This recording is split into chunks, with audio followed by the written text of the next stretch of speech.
welcome back to the Observatory. Today we'll be learning about all the instruments that we use up here. We will start here at our outdoor instrument enclosure. They serve to not only protect the instruments from precipitation and other natural phenomena, but also to minimize the effect of the sun.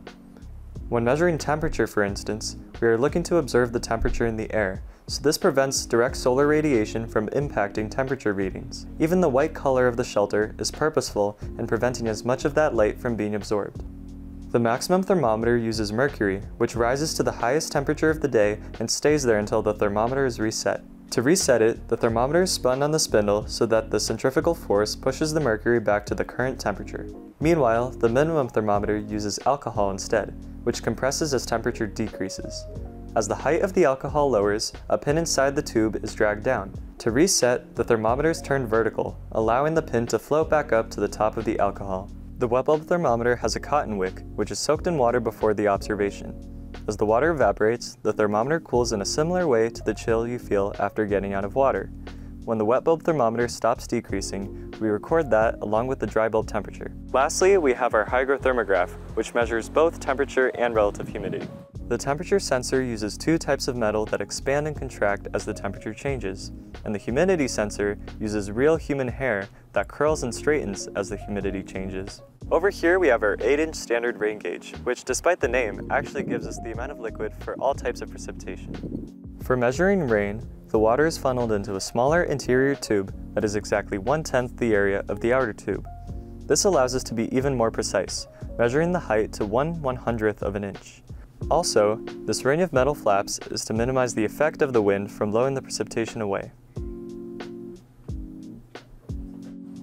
We also have a weighing rain gauge, which tracks precipitation, but with a continuous and more long-term output.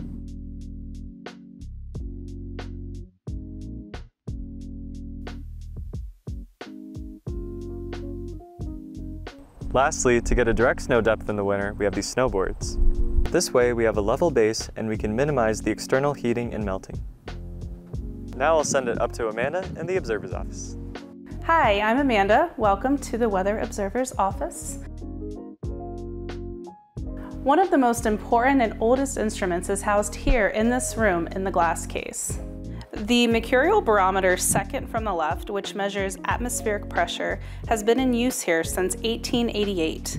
It is made up of a skinny glass tube and small reservoir of mercury at the bottom. The height of the mercury up the tube is dependent on the amount of force that the surrounding air applies. As the pressure increases, the air applies more force and thus forces the mercury higher up. This is actually the most accurate barometer at the observatory. The barographs and microbarographs also measure air pressure. They simultaneously plot the pressure readings on the graph here, allowing us to see the pressure tendency. Lastly, in this room, here we have the wind wall, which reads out information from the wind instruments on the roof. The wind direction is tracked here on the dial. The paper on the right continuously outputs the wind gust. Meanwhile, the paper on the left measures the wind a little differently.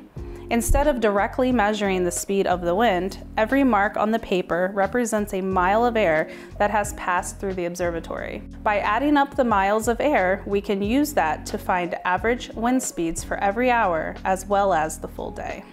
Now back to Max on the roof.